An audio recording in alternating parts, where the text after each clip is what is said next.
a man named Vai'cairn stood. He was the oldest and most respected of the Vai'cairn berserkers. He was tall, even for an Archai, and various scars decorated his arms, chest, and face along with his tattoos. Vai'cairn spoke briefly. "Tonight, we have amongst us again our tribesman, Vai'cairn Gaushi. He has returned from his first proving test, and I have the opportunity to train him on a number of different occasions. So I've seen his potential in this young man. Vai'cairn's guide for this journey was Veneth Linfin." Veneth stood, nodding her head, clasping her hands. "Yes, indeed. Vai'cairn was given to me like an unrefined rock, crude and jagged, but strong. I submit to you, let us hear and see him." Vai'cairn expected his heart to be racing and his nerves to be jumping, but no, only a sense of rising confidence and excitement. He greeted his fellow tribe members and told them that he had undergone more than many would ever want to. He spoke of the fell-tide crab, the way it fought with its serrated, pinching claws, and how he'd outmaneuvered it by climbing up the rocky ridge. He spoke of finding the Hyrosian ruin, treading through its murky depths, through flooded channels and dark chambers, assailed by traps of insidious design. He recalled to them what he could of the Hyrosian gods, though he was unable to decipher their ancient script. He showed the pearl he'd retrieved from the whale god's eye socket, the obelisk chamber, and the standing horns. He told them how the strange whale beast had attempted to prey upon him, and his ascension up the great cliff face and into the jungle. He reached into his pouch and displayed the jungle lizard's clawed foot, speaking of its tenacity. He spoke of becoming lost in the jungle and having to make shelters by night and forage by day. When he came to the part when he was stalked by the jaguars, he made sure to emphasize their deadly prowess.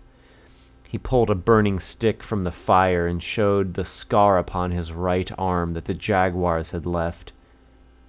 He boasted again of his climbing ability when he told of climbing above the jungle canopy and described the sight which he saw there. And lastly, perhaps most importantly, he told of how he began to feel more and more like a part of the island, the jungle, the sea. He had felt the primal spirits around him, daring him, calling to him, giving him strength and vigor, seeming to enter him when he entered a rage. Vai'cairn is making a diplomacy check to tell his story convincingly, passionately, and as eloquently as possible. He is getting a +5 bonus due to the nature of this situation. Vai'cairn rolls a 23, which is a great success.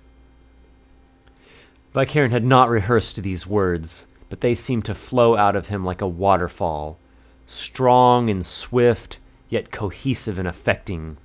By the time he had reached the end of his proving, he had gotten rather worked up, and he finished by shouting, "I am Vai'cairn Gaushi, berserker of the Vai'cairn.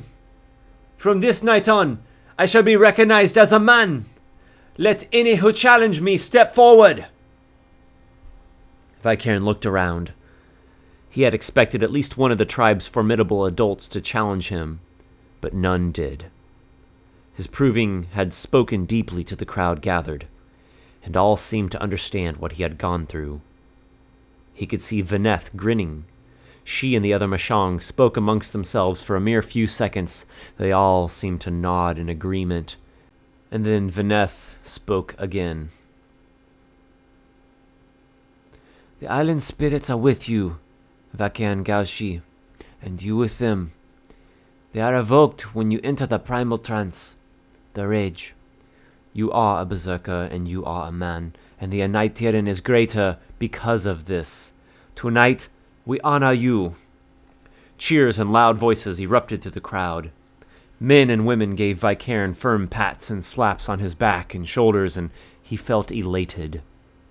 The energetic chant songs began anew, and he was quickly pulled into a dance amongst the men and women who had just witnessed his proving. The firemeet this night was a celebration, and they celebrated until the waning Fey moon hung low in the sky. Vai'cairn slept well and long that night. When he awoke the next day, his sister told him that Vyneth wanted to see him. He had already expected this, so it came as no surprise. And after he had gotten ready for the day, he made his way over to Vyneth's hut. Hers was larger than Vai'cairn's, and on the inside smelled of pungent herbs. Vyneth greeted him and invited him inside. She seemed to inspect him with her eyes, as if she was trying to figure out something. She kept saying, to herself, but did not speak. When she seemed satisfied, she sliced a piece of spicy pink root and began chewing it, and sat down on a floor mat. "Well, you wanted to see me?" said Vai'cairn.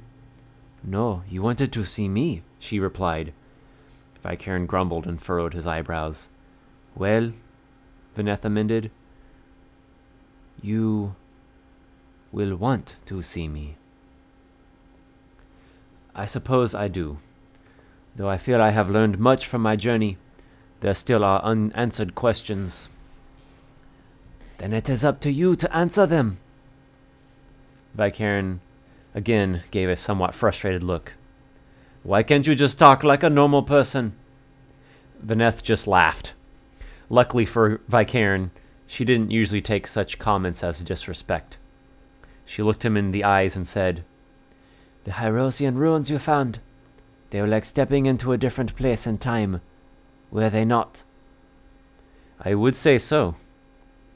"You said that, in both the ruins, you found standing horns, similar to the ones found all over this island." "Yes." "Of what were the horns made of?"